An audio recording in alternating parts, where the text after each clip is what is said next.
Dear White People, voilà. C'est comme ça que commence l'émission radio tenue par la belle Sam dans le film dont nous avons parlé tout de suite, un film de Justine Simienne, son premier long métrage. Je me permets de montrer l'affiche en noir et blanc. Sandy montre l'affiche en noir et blanc. Alors pour contextualiser, ça se passe sur un campus US de nos jours.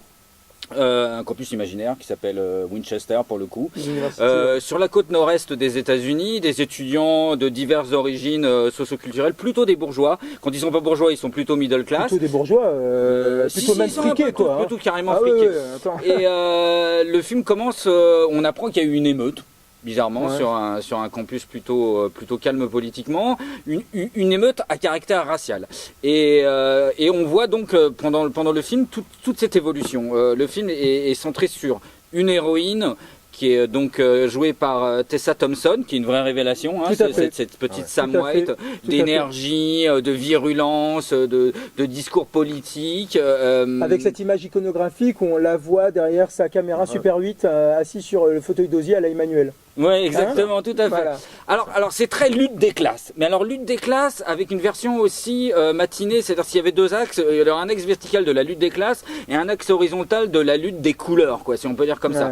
Et tout est binaire, c'est-à-dire à la fois les rapports de classe et les rapports de couleurs, tout est structuré un peu de manière fractale dans le film. C'est-à-dire que même jusqu'au sommet de l'université, on a un WASP qui est le président de l'université, et on a un noir qui est le doyen de l'université, qui est joué par un excellent Denis Esbert, qu'on est content de retrouver d'ailleurs. Bah oui, qui était le président dans 24 heures. Exactement, qui était le président dans 24 heures. Alors moi, le film, c'est vraiment un coup de cœur. Avant l'arrivée d'Obama, si mes souvenirs C'était avant l'arrivée. Alors on doit dire aussi que c'est un peu le film Obama-esque, Obama-like, le film de la génération Obama. Donc il en joue beaucoup, mais aussi pour retourner le truc. Tout à fait. C'est-à-dire que c'est souvent pris à l'envers, le film n'assène aucune vérité, il reste toujours entre les deux, à la marge. Ça, on ne sait jamais si les blancs sont vraiment racistes, si les noirs sont vraiment les ennemis des blancs. Vraiment des Spike Lee. C'est vraiment des Spike Lee.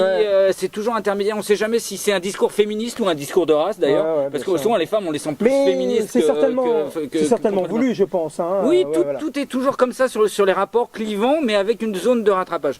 Moi, j'ai bien aimé. Je me suis marré. C'est rythmé. Qu'est-ce que vous en avez pensé, vous?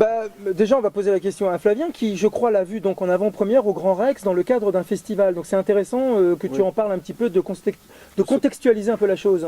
C'est-à-dire qu'en fait, c'était un festival qui s'appelle le Brown Sugar Days. Donc en fait, il montre en fait des films noirs américains qui généralement ont droit au simple direct ou vidéo ou qui ne sortent jamais. Exactement. Voilà. Et là, en l'occurrence, c'est une exception parce que le film sort en salle, donc justement. C'est ça. Voilà. Mais en même temps, il faut rappeler que le film aussi a eu un prix spécial du jury, je crois, à Sundance, au dernier festival de Sundance. Et d'autres prix, il y a eu donc une sorte de buzz, quoi. Voilà. Un énorme buzz.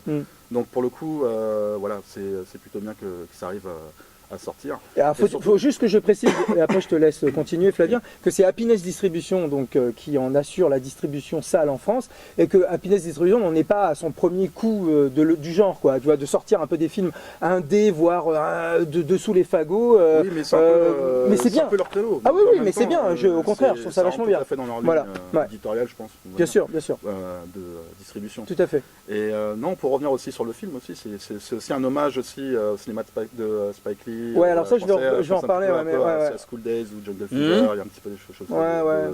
Moi, j'avais pensé à Do the Right Thing. Mais sauf que, si je me permets, Do the Right Thing, franchement, c'était quand même... c'est quand même plus péchu, même si aujourd'hui Spike Lee, pour moi, je veux dire, a complètement parti en sucette. Mais Do the Right Thing, pour notre génération, je pense, Do the Right Thing, c'était important. Là, je suis pas persuadé, comme disait Cédric, c'est que on est quand même un peu en eau trouble, on sait pas trop et tout. Alors que Spike Lee, quand même, il enfonçait des portes, certes, mais putain, on y pense encore aujourd'hui, quoi. Tu vois, l'émeute de fin dans Do the Right Thing, moi, je l'ai encore en mémoire. Là, je suis désolé, je suis pas persuadé. Je sais pas ce que va rester du film dans 10 ans, quoi, en fait. Allez, je te laisse continuer. Non, je pense qu'il y aura quand même l'héroïne, enfin celle qui porte le film. Oui, parce qu'elle est mignonne.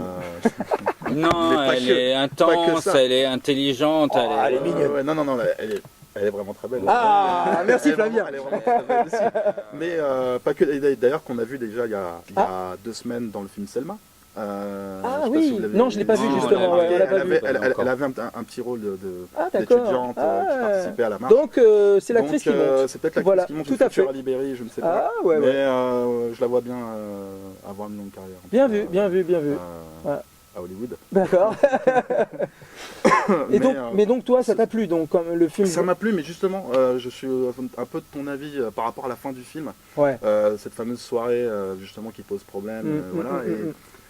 C'est clair que ça n'a pas ce niveau-là. Enfin, ça n'a pas le niveau de Spike Lee. On pense forcément à Spike Lee, mais après en même temps, c'est un premier film en même temps. Voilà, c'est ça, tu vois. Donc, je pense que le premier film de Spike Lee, si je me son nom, c'est Nola Darling n'en fait qu'à sa tête, c'est ça. Et moi, j'en regarde pas. Enfin, il avait marché. Je me souviens des autres films. Voilà. Donc mais tu déjà, vois, pour un premier film, c'est déjà pas mal. Moi, j'aime bien, surtout qu'en plus, c'est que ça donne des contradictions aussi, puisque finalement le petit ami blanc de Sam lui renvoie un petit peu ça. Enfin, il y a vraiment plusieurs niveaux de discours et tout. Et c'est bien que ça sorte vraiment. C'est bien que ça sorte en France parce que finalement, c'est pas tant un sujet connu en France de ce qui se passe dans les campus, à part ce que nous balance Hollywood tous les ans dans les, on va dire, les teen movies quoi. Là, on a quelque chose quand même d'assez adulte quand même dans la réflexion, dans ce que ça implique et puis et ça pose, je pense, des questions assez essentielles et voilà. Alors après, est-ce que ça va toucher le public français, ça c'est une autre question, mais en tout cas on lui souhaite, je dirais... on lui souhaite une belle carrière. Voilà, on lui souhaite une belle carrière, voilà. Donc moi je dis chapeau que Happiness distribue ce film. Voilà. Ok. Allez, bye bye white people. Ciao.